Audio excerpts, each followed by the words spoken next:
Well, this is certainly something. Here we are. My name is Graham, and I'm just a dad. I'm just a guy with a day job who has discovered something.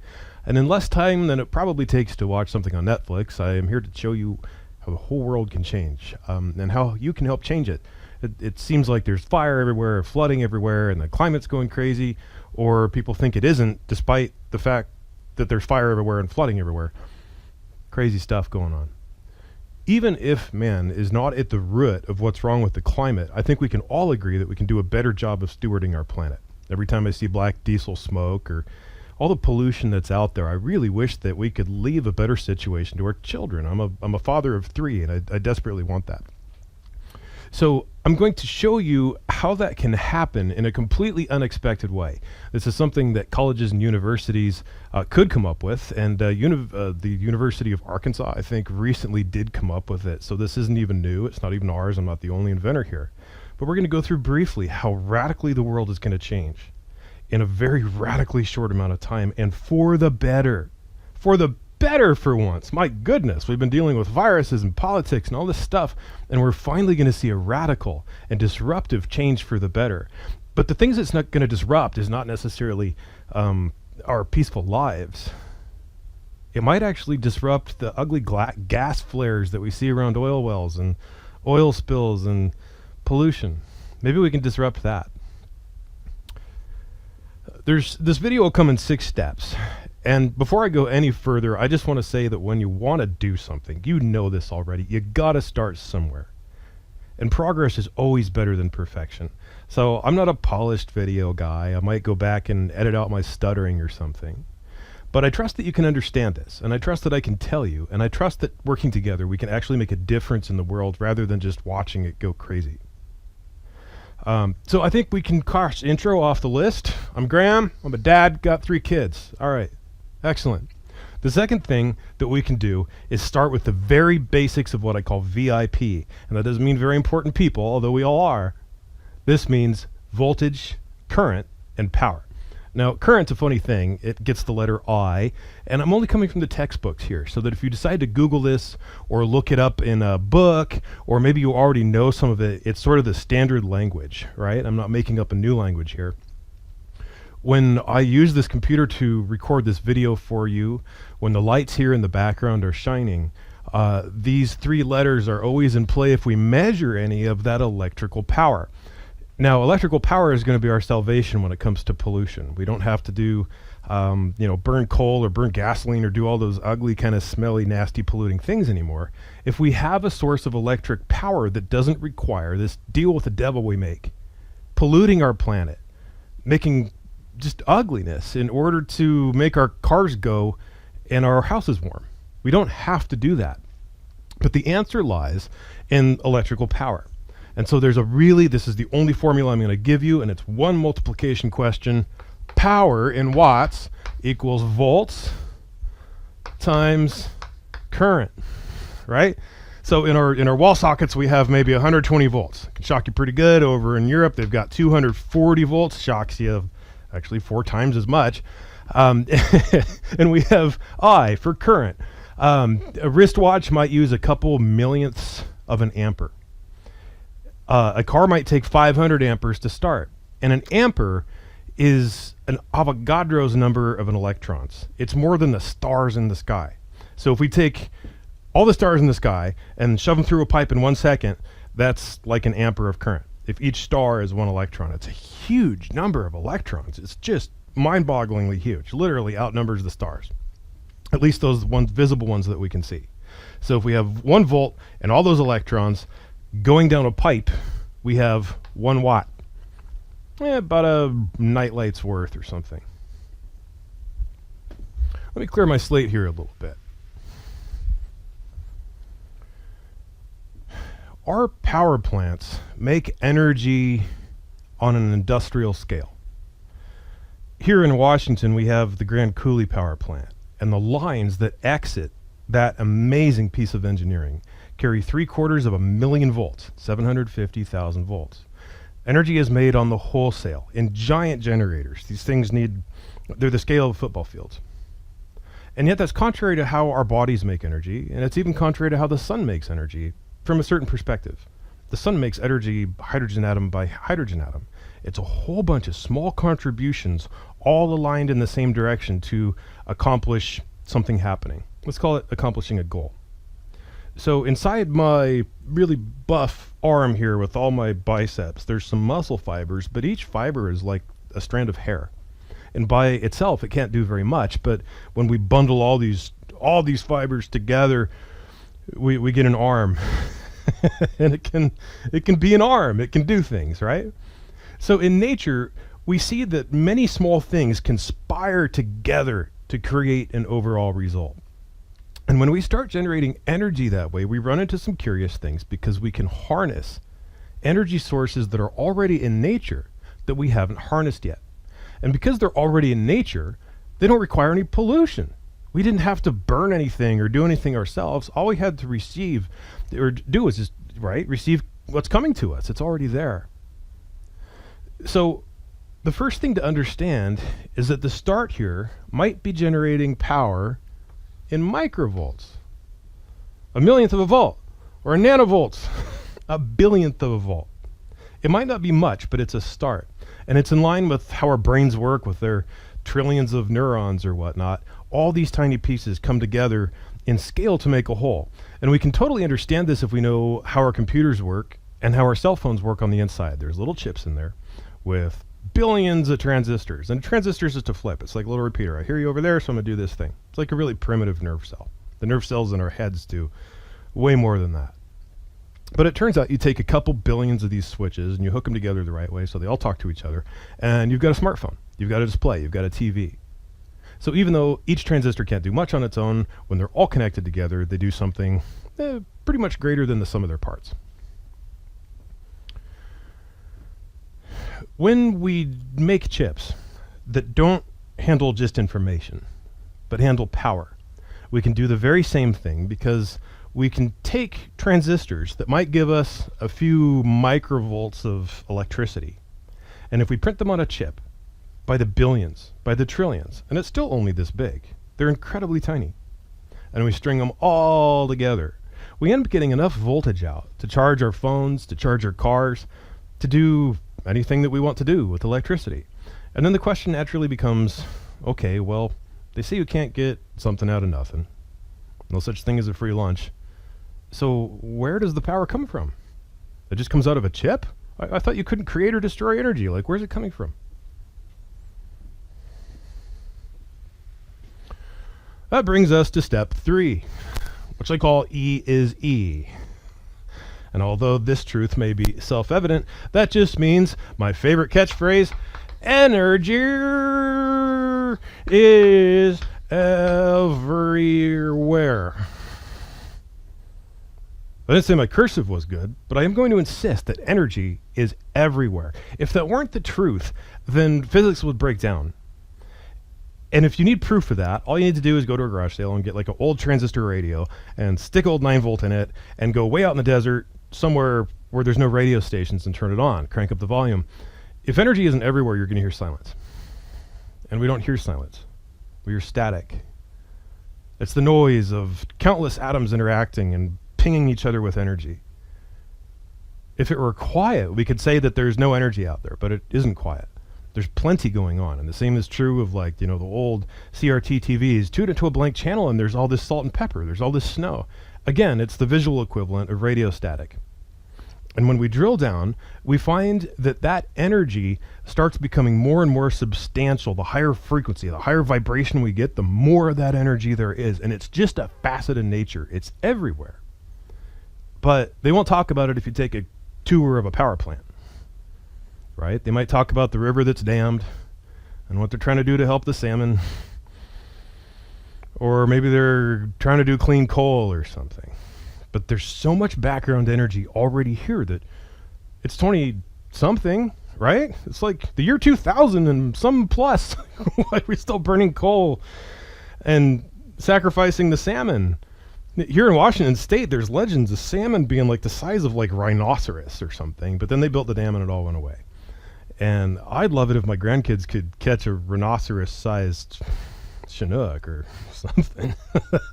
We've got to get the dams out of the way, or at least do something where we're not trying to squeeze every watt of electricity out of them anymore so that salmon can coexist, rather than fighting this need for electricity, which is truly already everywhere. One of the basic proofs for this we put all over the website, and it's called Brownian motion. And if you've seen this video, we can take particles which are very, very small, and these are on the nanometer scale. So if we were going to measure this with a ruler, we would need a ruler divided into billionths of a meter. So I'm about 2 meters tall, about 6 feet tall, meters about 3 feet. So if we take that 3 feet and divide it into a billion pieces, and then take a couple of those pieces, that's the width of these guys. And at that small scale, if we put them in water, we find the water molecules are actually kind of a similar size. Their size starts to matter. And the trick here is to ask, what is warmth made of? If we feel the heat register, or God forbid get burned on the stove or something like that, it's heat. And heat just means that these molecules and atoms are vibrating. They're shaking around. And the more they shake, the more hotter it is. And if they shake enough, they actually start to glow. They emit light, like an incandescent light. So when people tell you that perpetual motion isn't possible, you can say, yeah, well, I'm frozen solid. Because we'd have to be at absolute zero for that motion to stop. Absolute zero. In other words, we'd have to go down from room temperature here, about 280 degrees on the Kelvin scale, which goes to zero at zero when this motion stops. So anytime that you've got this conversation happening in a room and the air isn't solidified, it's still a gas, well, guess what? That's only because the molecules of the air are shaking around, and that shaking never stops. Isn't that perpetual motion? Doesn't that go on forever as long as the room is warm? Answer is yes. So this idea that perpetual motion is false is the first thing that's causing this energy ugliness, where we have to generate exhaust and burn fuel and all that kind of stuff, because perpetual motion's it's all around us. If we have a powerful enough microscope and drill down enough to the atomic realm, it's hard to even see anything because nothing holds still. It's always moving. It's hard to take a picture. It's always a blur. And if we go to the Keck telescope or the Hubble or the James Webb or whatever they've invented these days that's looking among the stars, you have the same problem. You have to move the telescope, right? Because things are always moving. So you have to track the star on motors. Nothing is holding still. And then the star that you're looking at is probably spinning or orbiting or getting torn up by a black hole, is certainly not just sitting there. And we can't really find any object in the sky that isn't in some form of motion. Perpetual motion is always all the time. The only place where perpetual motion doesn't happen is pretty much at our scale. If I'm going to be sleeping, then I'm probably not perpetually moving because I'm asleep. So the idea that that things stop actually is really a human idea. So if we look at this Brownian motion, we can rely on these little marker pieces, these little tiny grains of sand, a few nanometers wide or whatnot. They're always shaking around, and we can turn off the light in the microscope, go home, come back next Christmas, turn the microscope back on, and we'll still see these things moving. They're still going to go, as long as the temperature in the room hasn't changed. So I think you understand that energy is everywhere. All we have to do is figure out how to tap it in a way where we're not disrespecting our children's future, we're not disrespecting our planet, and we're not trying to trump the laws of nature with a big pile of coal and do it the lazy way. In other words, we can look at the processes already happening here and simply tap into them. It's what Nikola Tesla meant, 100 years ago, when he said, "Ere many generations, mankind will attach its machinery to the wheelwork of nature." And this is the wheelwork. That brings us to the second point. Now, this is going to rely on your powers of visualization a little bit, but I know that you'll be able to see it because you've seen a wheel turn. I'm just betting that you've seen a wheel turn before, like on a car. Or if we're lucky, we've seen like a water wheel, right? We have our pretty, lazy, Swanee River, and here's the water wheel with all its little things. And as the river flows, I guess it would have to be going this way, right? I didn't expect that. But the wheel's going to turn. As long as the river's flowing, it's just going to go. That's because The little things that stick into the river get carried by the water, and the axle's not frozen, so it starts to turn. I mean, this is pretty basic. Well, in that model, we rely on the river flowing in one direction, but here the river that we're trying to tap consists of things randomly moving all over the place. It's like looking at the insides of a beehive. There's some order there, but it's really hard to see. Everything looks random. Bees going everywhere. Little particles going all over the place. And so what we end up doing is building a ratchet. We build a little wheel kind of like this, but it's got some pawls in it that only allow it to spin one way. It's like the back wheel on a kid's bicycle, or the ratchet inside a socket set that you might use to undo some nuts and bolts. Ratchets are pretty common. And if we allow this wheel to spin freely but only in one direction, we'll find that these randomly moving pieces cause the wheel to spin. And now we've used a form of energy we didn't pay anything for, room temperature, to turn a wheel. And if we make a little tiny Grand Coulee dam and attach it to that wheel, we make a little tiny light bulb light up. And if we print this process on a computer chip so that there's as many of these going on as there is transistors in the phone or the computer or the display or TV that you're watching this on right now, then these little tiny light bulbs start to multiply. They add up by the billions of instances of them that we have printed on silicon.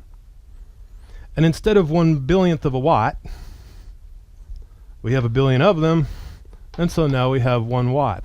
And I'll tell you, if we have a chip that makes 1 watt, and that ends up in your next iPhone or your next smartphone, you'll never have to charge the phone again. Imagine a phone that had no charging port. Everything's wireless. It blows my mind. And this is now practical. It's practical. It can be done, and it can be printed. There's enough money and enough brain power and enough ability to do research in the world to make this happen. All we really do is just build it and trust that it will work. Let's drill down a little bit into how this works electrically, because we're not going to be able to print water wheels on a silicon chip. But what we can print, that was my green chalk, so we'll have to switch colors. And we're going to talk about diodes, so we'll use red and blue. Red will be positive, blue will be negative, and we'll have some electricity in play. Now, what's a diode? I don't mean to get geeky on you. Diode just means one-way street, right? That's all a diode is. It's just a one-way street. And instead of a law or a police officer or somebody saying you can't drive your car that way, or a million people honking at you like, no, don't do it. It's kind of a law of physics that's causing things to go in one way. And we can see that in like mechanical one-way valves, right? There's like a flap valve. It's a little piece of rubber over a hole, right? And if air blows through the piece of rubber through the hole, it'll lift up the rubber and then air comes through. But if it tries to suck, it sucks the rubber onto itself and it can't flow. That's just physics. There's no law by punishment. There's no decree of Congress involved. This is the way things work. And if we do this in silicon, which is sort of one of the magic materials there that can't really figure out if it should let electrons move through it or not. It's right on the threshold. And so we can make silicon allow the motion or stop the motion, and that's how we get a switch. And if we print thousands and trillions of them together, then that's how we get a computer or a phone or a TV. It's all in that basic switch, because silicon can't decide what to do with itself. And if we make a diode, and you can Google this, there's all kinds of stuff if you want to learn more. So I'm not going to waste your time with it now. But we take two kinds of silicon that have a little bit of spice to them. It's called a dopant, and this means that electricity can go through one way, but not the other. Diodes are used in like cell phone chargers, for example. When we plug them in, there's alternating current. The electricity wants to go one way. So we put it through a diode so it only, alternating current, electricity is going both ways. I don't know. We'll have to edit that. But we end up making it go one way. We're only allowing it to go one way, and we can charge a battery with it. It's pretty simple. If we go back to VIP to see power, though, we can take a look at what happens inside a diode. And I'll warn you, we're getting very, very close to the resolution here. This isn't some dumb science lesson that doesn't matter to you. This is how you get a phone that never needs charged. And it's how in a generation's time, we get to electric cars that don't have charging ports anymore either. They just go.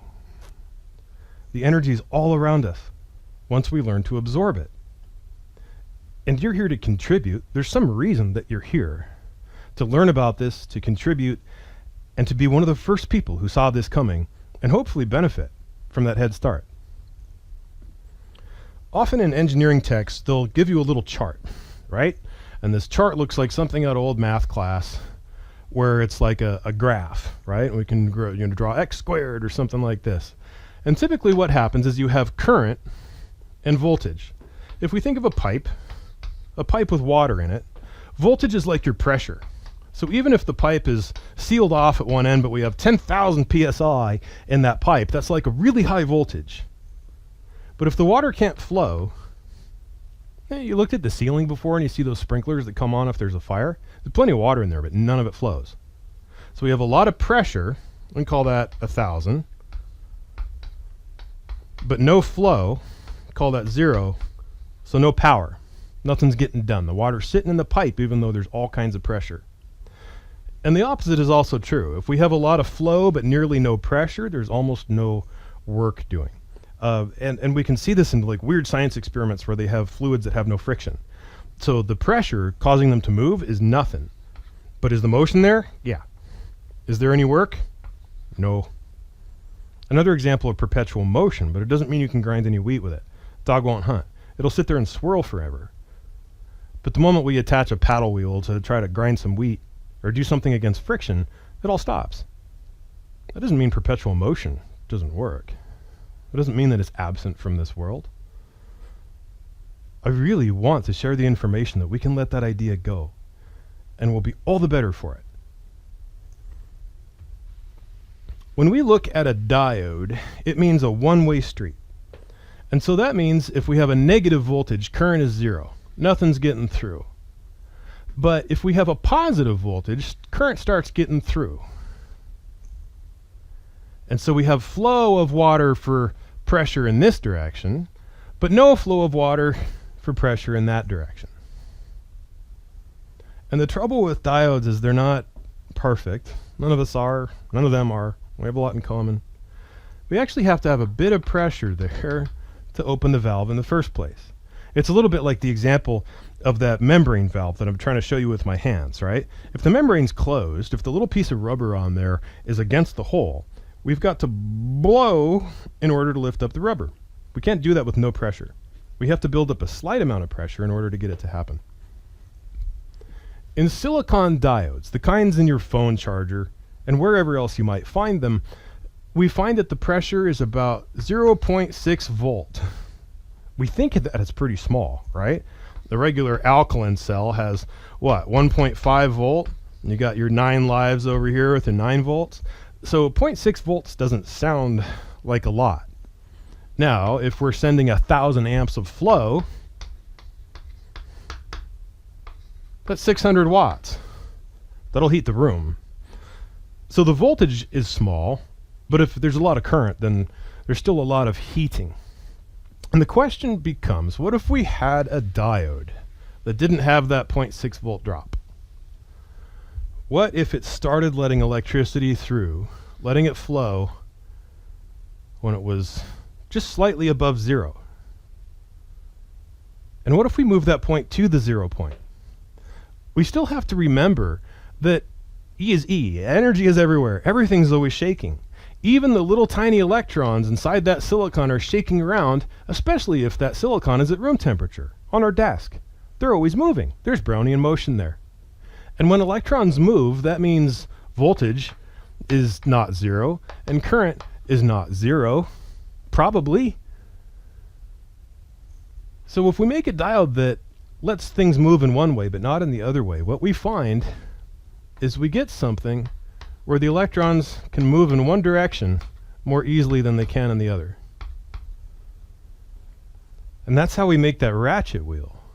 that takes the random motion of nature and turn it into the one-way motion of batteries and electricity and light bulbs and computer chips and electric cars.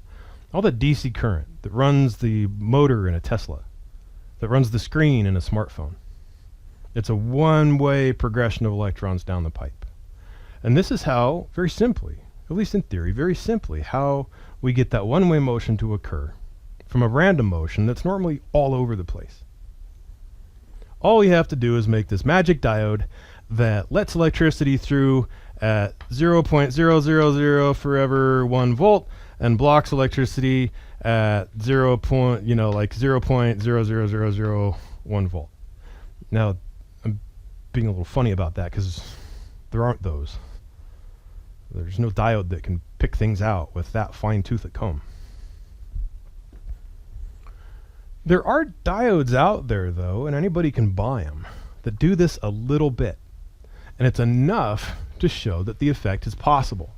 And the only reason we don't have these chips in our cars and our phones yet is because it's not thought to be possible.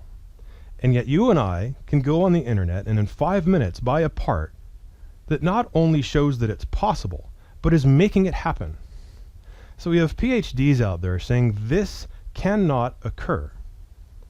And yet in 5 minutes, I can go to a store and buy something where it occurs. And that's why we're sharing this time together, and I really want to thank you for your attention, because it's going to take people like you and me in order to get the word out that this does occur, and if we scale it up, we've got a whole brand new planet to contend with that doesn't make us feel guilty when we see our car exhaust in the morning. It doesn't make us feel upset when we see somebody blowing black diesel smoke with complete disregard to other people's health. It doesn't require that we make this deal with the devil anymore.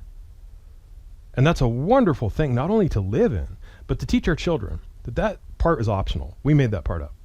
We don't have to sacrifice our future in order to create a better future. In fact, that doesn't even make sense. But I think it's close to what we've been doing. There are diodes out there where if we redraw this VI curve,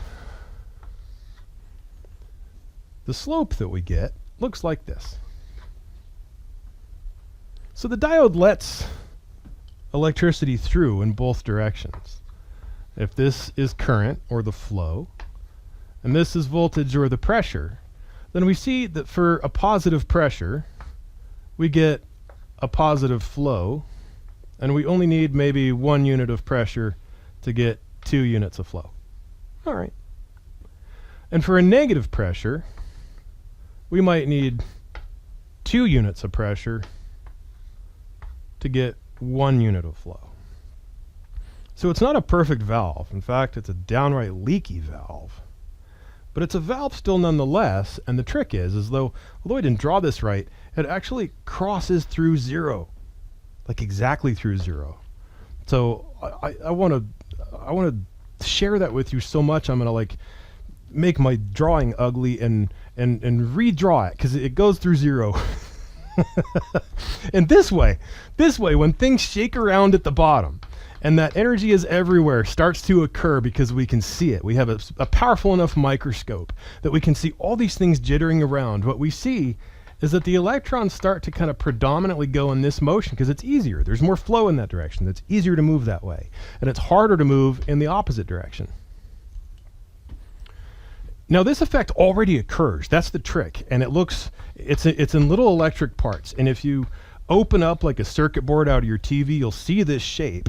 It's a little electric part, and it's tiny. You could put 3 of them across a grain of rice, and it's got 3 legs. And it's the ones that are usually out there kind of for a reasonable price are called SOT23 package. So it looks like this. And inside there's 2 little diodes in a chain, right? So electricity can go this way and that way, and if we line them up, we can keep electricity going and going and going and going off to the right, because all the little arrows, all these ways of easier flow are heading off to the right. Now here comes the sad part. Darn it. These diodes are made for other jobs. They're not intended for this. It's a little bit like trying to get a CPA to make you a pizza. You might do it well, might not do it well.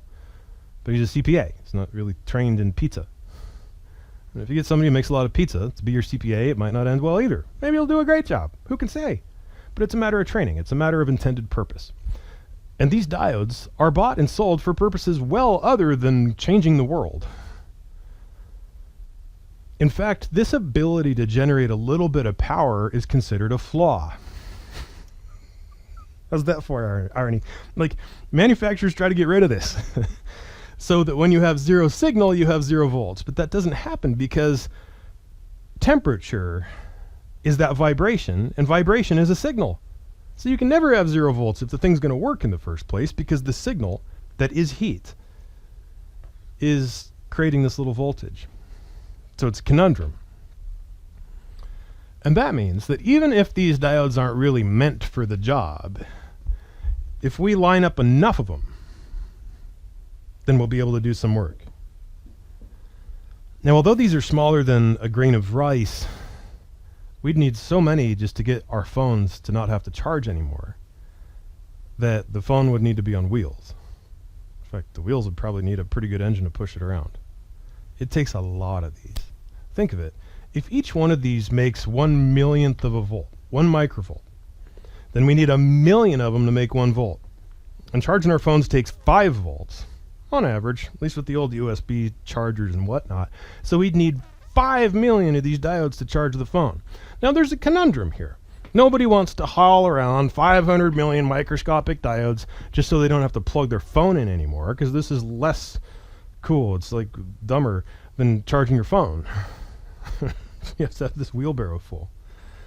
And on the other hand, you can walk into any college campus in America and say, look at this. My phone is charging out of energy from nowhere. And a professor would say, well, you're lying to me. There must be a battery hidden in there. And you can say, no, you can take it apart. And the professor might take it apart, and they'll find that all there is these diodes. And if they take apart the diodes, all they're going to find is silicon. And they're going to see that phone charge. And somebody's going to have an epiphany and say, my God, what happens if we start using this on a large scale? We don't have to plug anything in anymore. We don't have to dam rivers anymore. And we certainly don't have to mess around with burning coal. We can actually do better. We can actually move into the future instead of the past. Who'd have thunk it? That would be awesome. So the trick now is to do a couple of things. First, we have to build something that can charge that proverbial phone. We have to show the big brains out there with our tiny brains that this works. Because in all the best universities, they're still teaching that it can't happen. And to expand on that a little bit, we're kind of jumping ahead here to outlaws, but we're all outlaws in a way. There's a law in physics called the second law of thermodynamics, which is a statistical law. So it's a little bit like saying the house will always win. If you go to a casino, yeah, you might win, you might lose, but in the end, the house always takes it. Most people know that.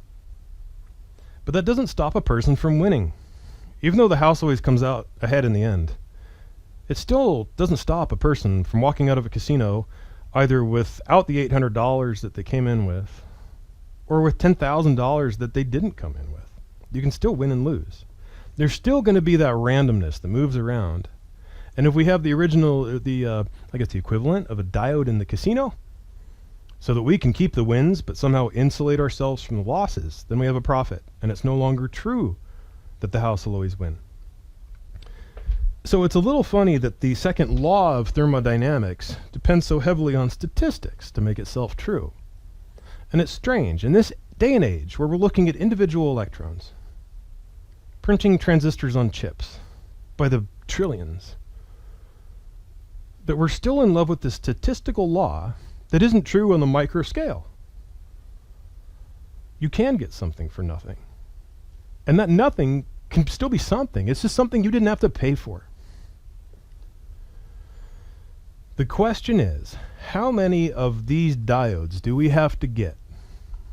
Buying them on the internet or from some manufacturer who tried to suppress this voltage as much as they could but couldn't get it to zero, and string them together like Christmas lights on Christmas in order to actually get some Christmas lights to light up. And then show this to the people who can invest in it. because there are plenty of companies out there making silicon chips by the millions. But there's no design for taking these little tiny diodes, and printing them on silicon in massive grids like an endless city, so that a chip the size of a postage stamp contains 1 trillion of them. And that's doable. We start to get some substantial power out there. And the really crazy thing is that we're absorbing heat. That random motion that we see and call Brownian motion, where everything's moving around, is heat. And if we start using that heat to push electricity around, we end up absorbing that vibration. That means there's less things vibrating. There's less vibration now. We absorb some of it, turned it into electricity. It's gone. And when there's less vibration, there's less heat. And when there's less heat, things start to feel colder. So there's another irony here that I think you and I can think about with a smile on our faces.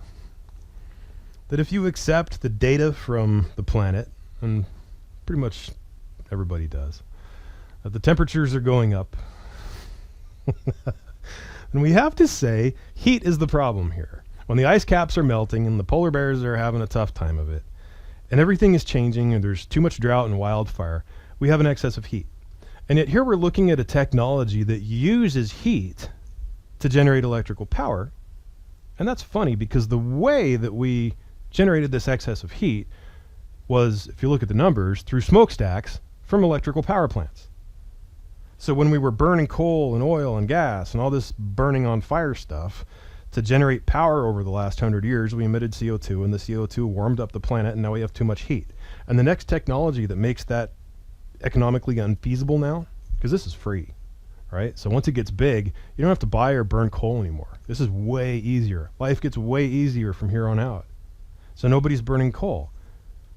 The planet doesn't have any more CO2 entering it at this giant scale that we've done for the last 100 years. And as a byproduct, the thing gets cold. So the problem, this excess heat, is actually one of the fuels for the solution. But the only way that we can get this to no longer just be talk and some guy on the internet with a chalkboard is to figure out how many of these we have to get in order to light up a light, charge up a phone, spin a motor, do something where nobody can deny that there is work being done here. Power, VIP, is not zero. There's some old 150-year-old law of physics that says it should be, but it's not really a law. It's more like a statistic law of lotteries, and it just doesn't apply in today's world. Remember, that thing was formulated when people wore top hats. Women couldn't vote. Horses pooped in the street. Have you heard this one before? It's that old. And to still govern our intellect by something 150 years old is laughable. There are some eternal truths in this world, but that ain't one of them. So I challenge you to think like an outlaw. If we go to somebody who's really good at physics and we ask them, hey, why are my feet sticking to the ground? What's this gravity thing all about? They can tell us how to calculate it. And they can wax eloquent about how it's a warp in the fabric of space-time. But they can't actually tell us what is the force that's pushing us down to the ground. Nobody knows what gravity is or how it works. And this is no cause for shame. The shameful thing is when teachers say, we don't even ask that. I'm just here to teach you how to calculate it. And I had a teacher like that once. Hey, how does gravity work? Don't ask that. I'm just a teacher. That's ludicrous. There are things in physics that just aren't done yet. And one of them is thermodynamics. And if we think of it as finished, even though it came from ideas from people who are long dead, 150 years ago, then we're cheating our children of a future they could have, where the skies are bluer and the plants are greener and the air is cleaner. And we owe them that. We could certainly do well to have it ourselves. And now's the time. And the good news is, anybody can see, it's relatively easy to understand, and the parts are available. Anybody with $1 million can buy 1 million of these things. You can buy 10 million of them. Hire somebody to put them all together and charge that phone. That's how close we are to seeing a revolution in this world. Now, I don't have $1 million. I don't know much about you, but I don't happen to have $1 million. But one thing I do know is this, and you probably heard this story too, and now it's 2020, and I think this happened in 2019, but somebody was standing at a football game, and they were behind the goalpost, and they held a sign that said, "I'm out of beer, here's my Venmo." Right? The guy did run out of Coors, and he put up a sign at the football game, and so many people thought it was cool, they Venmoed him some money, and he got over $1 million, and it went to a children's hospital. He bought the beer. Legit. And he donated $1 million to a children's hospital because he's a good man. And with that amount of money, we can change the world. And you don't have to have $1 million. You don't even have to have 50 cents. If you got a couple bucks, absolutely. Every little bit helps because you know people weren't sending Mr. Beer $1 million in a fell swoop. It doesn't take that. When we look out at the world and we wonder, how could I ever make a difference? We know that not driving our cars isn't really going to change it. Yeah, one car off the street, but that doesn't change it. We know that carrying all our groceries in a big pile so we don't have to use a plastic bag is not solving the problem. I mean, we could stop breathing and therefore not emit the CO2. We need a bigger solution. And that solution cannot be provided by a government in this day and age. It cannot be provided by a university or a bunch of scientists. Everybody is stuck. And the people who aren't stuck are you and me. And if enough of us come together, we can do more than give beer to a dude at a football game. We can actually get this to occur. And rather than having to say, oh, the government fixed it or some scientific wizards fixed it, we fixed it. You and me. We fixed it. And we showed them all that they're wrong. That's why American government is by, for, and of the people. Am I correct? You and me? We're the ones who have the power here. So I want to thank you for your attention, and I challenge you to get involved, stay tuned into this, and if you can, contribute or share this information with somebody who can. A whole bunch of people who just might would be a good start. And let's see if we can raise at least as much as the beer man and change the world. Thank you.